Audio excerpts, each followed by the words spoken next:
Assalamu alaikum wa rahmatullahi wa barakatuh. Salam.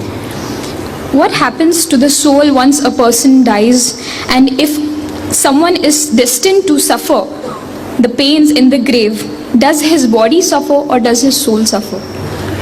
Jazakumullah khair. That's another very important question. Also, the same introduction that I would like to say is that the answers for these questions have to be from revelation, because we don't know. So it has to be from revelation. If someone has given you an answer and it's not from revelation, it's a problem. So getting back to what happens to the soul leaves the body. The hadith speaks of it getting to a place known as barzakh.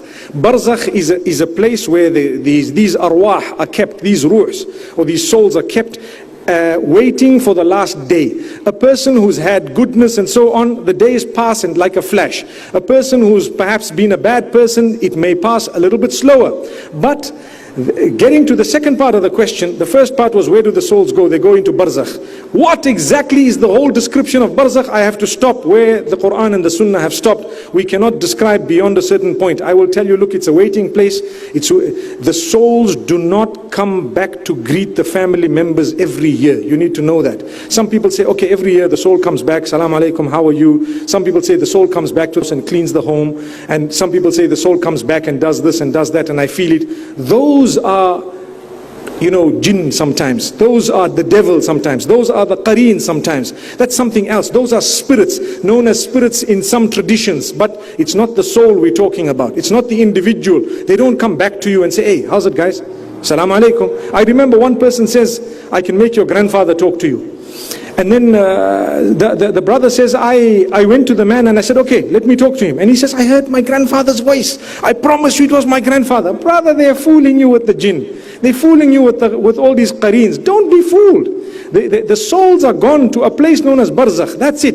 Allah subhanahu wa ta'ala knows best. When it comes to the connection of the soul and the body, Allah subhanahu wa ta'ala lets the body feel the punishment together with the soul in a way that He knows fit, that we don't know the explanation of. That's what it is. So when we say adabul qabr and the punishment of the qabr, it is a reality and it is felt, body and soul. How? I don't know. Allah knows. I stop at that and I believe it, because I cannot add or subtract. I have to say, Ya Allah, one day, well, I don't even want to be shown it, because I don't want to be a part of it. But one day, if you are curious, perhaps if you get to the other side, you can ask, say, Ya Allah, how did you do that? How was it? For now, it's called belief. We believe in the unseen. Someone might say, well, these people, their bodies were, lost, or their bodies were perhaps disintegrated because of something. And how would they be punished? Well, I still believe if Allah wants, He will do it, and He will do it exactly that way. How He does it, He knows best. That's how we stop. In this way, you protect yourself, you protect your iman. When we want to go into deep details that are not in the Quran and the Sunnah of Rasulullah ﷺ regarding imaniyat and matters of belief, we tend to burn our fingers.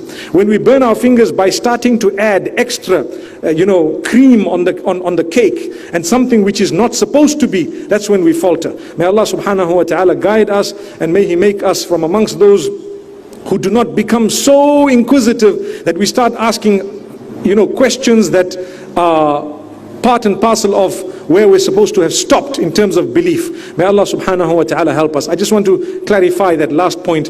What this means is, yes, you are allowed to ask questions, and you're allowed to ask any question you want under the sun. But if the answer of the question is not found in revelation, and that question is connected to belief, then just stop there and say, look, Allah knows best. That's it. And you will save yourself. Wa sallallahu ala nabina Muhammad. Jazakallah khair. Thank you so much, sister.